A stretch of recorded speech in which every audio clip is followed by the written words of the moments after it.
for a major earthquake.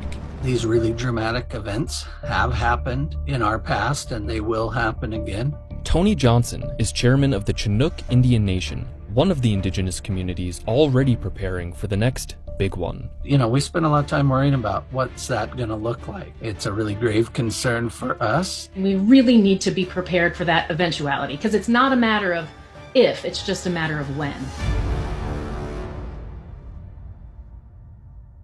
These days, it may seem like earthquakes are not all that uncommon, due to frequent media reports Just into CNN, a very strong earthquake just minutes and ago. lots of cell phone videos posted online. But it's actually been centuries since the contiguous US last experienced a truly big one, an earthquake with a magnitude greater than 8.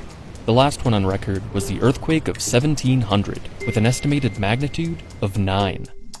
So, what caused this earthquake? The biggest earthquakes in the world are along subduction zone boundaries, and those are places where one tectonic plate is diving down underneath another tectonic plate. The largest earthquake that's happened in the US that we're aware of was along the Cascadia subduction zone, where the Juan de Fuca plate is diving down underneath the North American plate. And we can get really big earthquakes there because the plate that's going down is usually oceanic crust, which is cold and dense. That means it can break. So if you think about baking chocolate chip cookies, when you pull the cookies right out of the oven, they bend and they're nice and gooey. But once they've gotten to be cold, they break. So that cold, dense crust that's going down can break for a much longer time. So we get bigger earthquakes in those particular places. The same tectonic activity that caused the earthquakes resulted in another destructive event, a tsunami. You have one plate diving down beneath another. This section gets locked and it pushes this part up. When the fault ruptures, when the amount of stress overcomes the friction, it bounces back, which lifts up the water above it and causes that water to flow out in all directions. And that water flowing out in all directions is the tsunami.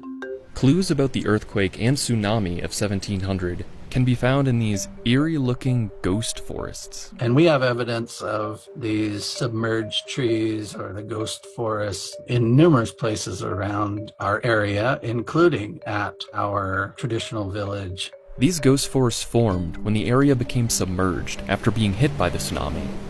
Even after the tsunami receded, the entire landscape had actually dropped several feet, a result of the plate tectonic motion. Oral histories of the event suggest that many died in the tsunami, and Heritage and Cultural Director of the Shoalwater Bay Tribe, Earl Davis, explains how additional clues about life after this earthquake and tsunami were